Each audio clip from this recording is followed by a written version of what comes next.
What's up, guys? Event Array here. Today we're going to be talking about Onyx Equinox. I told you guys I was going to put out a video whenever I finish my last one. So this is going to be basically episode 1 through 4 or 5.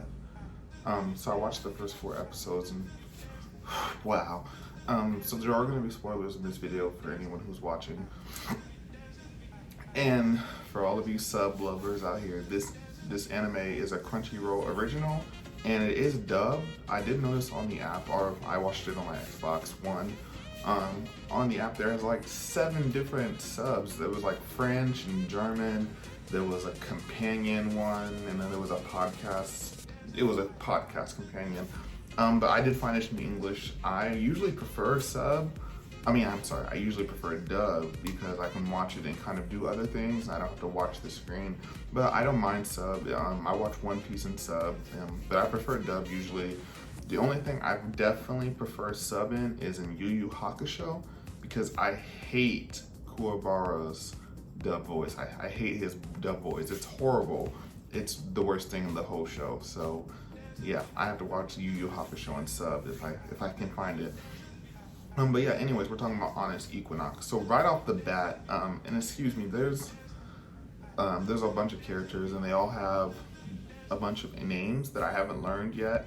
There's only been 4 episodes. I'm sure I'll get it. I can remember stuff like Naruto and Sasuke and all those other crazy, not crazy names, but you know, they're like, you learn those names because you associate that with those characters. And I haven't got that far in Onyx Equinox to learn that. There's only 4 episodes out. It hasn't been out that long. But yeah, like I said, there are gonna be spoilers. The main character's name is Itzo, I believe that's his name. And that guy is a loser. Like he's a crybaby. He's like if I had to compare him, he's like Kid Gohan, but without like the power up. And if he does have a power up, it's not yet. He hasn't got it yet, but I'm sure it's coming. He looks pretty badass in the opening scene when the credits are rolling, but right now, no, he's not it. But anyways, there's a blood drought. The gods are upset because there's not a blood sacrifice. So, just a little backstory. It takes place in like the South American region with the Mayans, the Olmec, the Aztecs, and the Inca, and those civilizations right there. The gods have flooded, they've burned, they've cursed humanity, and every time humanity goes bad, they basically kill us off and they reboot us. And they're talking about doing that again, so they want to reboot humanity again to fix the issue, which is I believe there's a lack of blood going around between the gods of the underworld and the normal gods. So they're like, yeah, we're just gonna start over, and then they make a wager to close the gates of the underworld, so that those gods aren't going to be siphoning all the blood, and all the blood will be left for the overworld, basically gods. So there's a wager on whether that can be accomplished. The show's right off the bat, the underworld god, bursts out of the ground. And he destroys a whole city, Tenochtitlan, something like that. Sorry if I butchered that. But yeah, he bursts out of the ground. He just destroys the whole city, and basically they had made a sacrifice there, but it wasn't enough. So I guess that god was unsatisfied. And then a couple of episodes later, he also bursts up and destroys another city. He's just destroying cities, which, if you ask me, eventually you're gonna run out of cities. Eventually you're gonna run out of blood because you're killing everybody. So it doesn't seem like it solves much. It's more of a temporary fix, but we have no character depth on him at all. He's just a giant god that bursts out of the ground, kills other gods, and kills the human for their blood to satisfy himself. But the action is like 30 seconds into the show that happens, and all of the villagers or the citizens are killed and everything like that, and they're all morphed. And we meet this girl, I forget her name. She pops up later on. Of course, she's going to join the main group of heroes.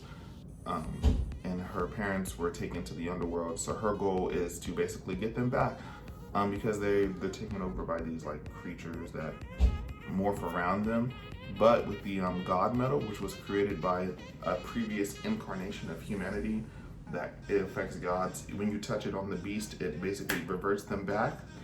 And so with that in mind, I believe they could still be saved, and I think she believes the same thing. So she basically finds the other group, and they agree to tag along with her after she saves their lives, closing a gate of the underworld. And so we have the main character. We also have these two twins. They play that game, you know, the game from Road to El Dorado, if you ever saw it, where they bounce the ball through the hoop on the wall. It's kind of like basketball, but completely different than basketball. Based off of what I know about history, when you lost in those games, they cut your head off. So I was hoping we would see some of that with how gory this show is. Like, yeah, this is a mature show.